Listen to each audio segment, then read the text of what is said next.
Hey folks, welcome back to AAA Farms. James here. It's a beautiful Friday evening here in Louisiana, and we're going to get started on one of our projects today. It's probably going to be a multi-day project is my assumption, because I ain't got too much time left. But we have a problem here on the farm, and that problem is storage. So the main storage we have is this shed here. I can tell all this stuff's grown up. We got some metal here, so we need to clean that up. But we got this shed here. It's 20 by 24 feet. We've owned it for quite a while, but it's slammed full of stuff. We use it to store just pretty much everything. Not Christmas presents, but Christmas ornaments, Christmas tree, crawfish pot, barbecue pit, tools, the Harley, air compressor, different things, and then just, you know, miscellaneous stuff, baby gates, that kind of stuff. So, but it is slat full. We don't have any more room, and we need more room. So if you remember back to when I was digging the pond, one thing I mentioned is that we're getting ready to buy a shed. This shed's going to be 24 feet by 35 feet, I think, if I remember right. It's the biggest shed you can get that's like this one here, without going to like the big commercial size. And one way we're going to save money is, since we dug all that red clay out of the pond, we're going to move that red clay over here today. We're going to make a pad, and we're going to get the pad built up for this thing. We looked at potentially having concrete poured too, but the shed's going to cost us around 10 grand. And if we wanted to do concrete, that's going to cost us basically another 10 grand. And it's just a lot of money. So what we're going to do to save money is I'm going to do all the dirt work myself with all the red clay that we dug up from the pond. We're going to get that leveled out, and then we'll get the shed put in. And then on the inside, probably going to get some of those 24 by 24 inch concrete blocks that are like 2 inches thick that you can get from Lowe's and your other stores like that, and use that to lay a floor on the inside. And that shed's going to go right here. So I can tell my wife's been kind of busy today. She moved quite a bit of dirt already. But the main thing we got to do is get a, I guess basically 24 foot by 35 foot. So it's going to be 24 foot this way, 35 feet this way. And we want it built up quite a bit, because one of the major issues we have with this shed here is that there's a hill up there. It comes down, the water comes down that hill, and that wasn't built up high enough. So the water just goes straight into the shed. But we're gonna build this up here so we don't have that problem. And then on top of that, once we get this finished and everything moved over, we're gonna turn that shed into my temporary shop. Mainly just so I have a place to work on stuff out of the rain and out of the sun. Make it easy to work on stuff. I work on stuff all the time, just things that y'all see, and then there's other little minute things that I do as well. Anyway, without too much more to do, we're gonna go ahead and get started. Like I said, she's already moved some of this dirt, and I already got a pretty good bite of dirt in the bucket right there. So I'm gonna dump it out, and we're gonna go ahead and drag all this back, and that should get us a good starting area, and we'll kind of go from there. We'll see. All right, y'all, let's get started.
Alright, so we spread that dirt around and got it kind of, not really level, but we spread it around.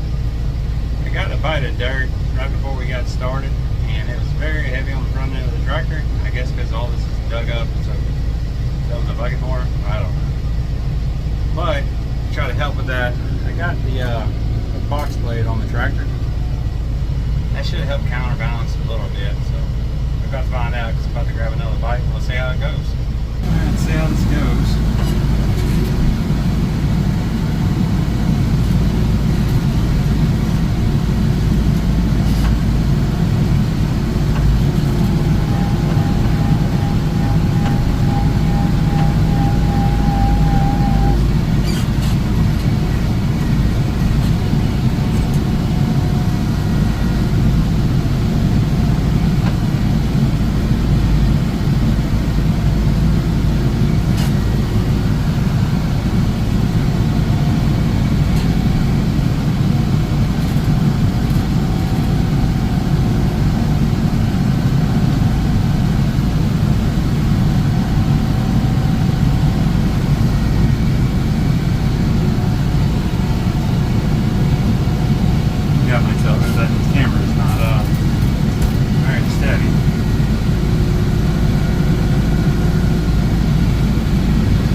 dirt as I possibly can, and we'll start leveling it out once we get more piled over there.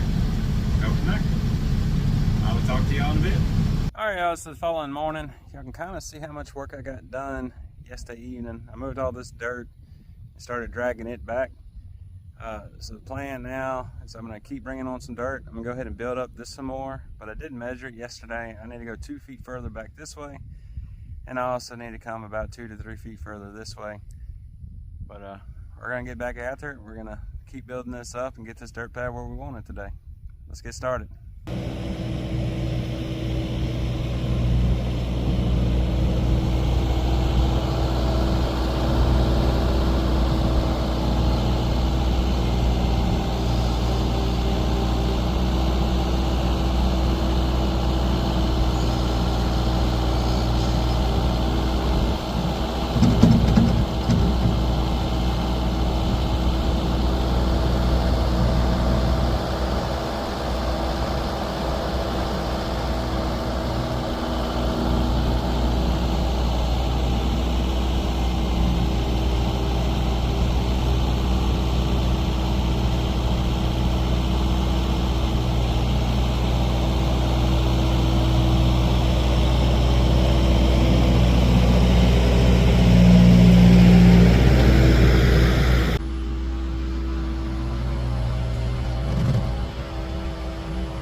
Well, so this is what we got so far. We got it roughed in. You can tell back left hand corner I got a pile of dirt there.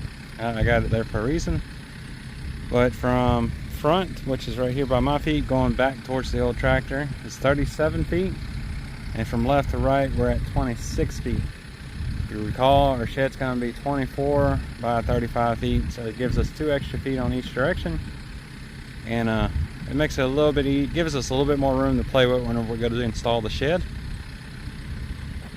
Still not quite level, I don't think, but it doesn't really matter right now. The next step is to pack all this down with the tractor, so we're just going to run over it a bunch of times. My current plan is I'm going to use the backhoe, mainly because I have ag tires on this tractor here. Because that's just suitable for what most of my needs are. And the big difference between ag and the I want to say it's R4s, I don't know, whatever the construction ones are. You can see the big lugs on these, and the tire kind of rounded versus on the backhoe, and I'll show y'all that in a minute. It has more of a I guess you call it like a construction style tire on it, to where it's more square and the lugs are smaller. And I'm thinking that's going to help pack this down a little bit more evenly. Because, for instance, with these tires, here's some good examples. How it kind of compacts, it makes a more like a U shape. I'm thinking that other tire is going to do better. So we're about to go jump on it. And then this dirt pile here, I feel like this corner's still low. So I'm going to get that other tractor and try to spread that around here. And we'll go from there. Let's go jump on the other tractor. So one thing I wanted to point out is how much dirt we had to end up using, our clay, in which, I mean, we're still not done yet. But if y'all remember right, this was a big hill red clay that went all the way up to about right there. And we've used almost every bit of it. We probably got about a quarter of the pile left of what we got, which, I mean, we still got a lot more digging to do on the pond, but it's trying to get what we can. Anyway, so on this backhoe, if you look at these tires, they're a lot different. So these are more of your not your agriculture. I got agricultural tires on the big tractor. That's really designed to get really good traction out in the fields. This right here, on the other hand, is more of a construction tire. Essentially, it's used on the backhoes. I think it's a similar style. It's used on like the skid steers. But the idea of it is these won't wear as fast on hard surfaces such as concrete, blacktop, and all that. And plus, it doesn't tear up lawns as much. So, and you can kind of see how that tire looks. It's a little bit flatter, so I think it's going to compact it a little bit better. But we're going to jump on it and head over there and start running over that dirt to try to get it all compacted and go from there.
We got it all compacted down. As y'all can tell, it is wavy, which I was kind of expecting. So I think my next thought is to get my other tractor, get the big tractor, because the box plate's on the back of it. I'm going to try to use a box blade. Oh, I can't talk today. It's hot out. Anyway, I'm going to use my box blade and try to smooth all this out, and we'll go from there and see what's next. Definitely still think we need plenty more dirt, or at least down there in that corner. I feel like it's still low. I got a string level coming in that should help level the rest of this out, but I'm just trying to get it roughly where it needs to be, and then we'll finish it off and fine tune it and everything once we get that level. Let's go grab the other tractor. I'll throw the box blade on it, or I mean the box blade's already on it. We'll use the box blade on it to move some dirt around. Alright, so this box blade has a blade on the back of it. You can see that. And essentially what you can do, it has a blade on the front as well. So this way you can grab and pull dirt to level it. This way you should be able to push that dirt and level it, or smooth it. I'm not going to say level it, but smooth it out. So that's what we're about to try. We're going to try to use this and push back that way. Basically try to get all these lumps out of here. I'm not sure how well this is going to work, but we're about to find out.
Alright y'all, we got it pretty much roughed in. Using that box plate helped take all those waves out of it. There's still some more work that could be done to it. However, I think I'm to the point that I am ready to fine tune it in. Like I said, this is just kind of roughly getting it there, getting all the dirt here. We might need a little bit more dirt. Maybe. I don't know. If we do, it ain't gonna be much more. So I don't want to bring any more over until I know for sure I need it. And the level should be in the mail tomorrow for us to fine tune it in, but I'm gonna make that a different video just because I don't even know how long this one is, but I've been at this since probably about 9 o'clock this morning, and I think it's about 6:30, 7 o'clock in the evening now. So it's quite a long day already. Yeah, this is gonna be it on this one. We got it roughly cut in. I say cut, we got it roughly leveled, we got all the dirt brought.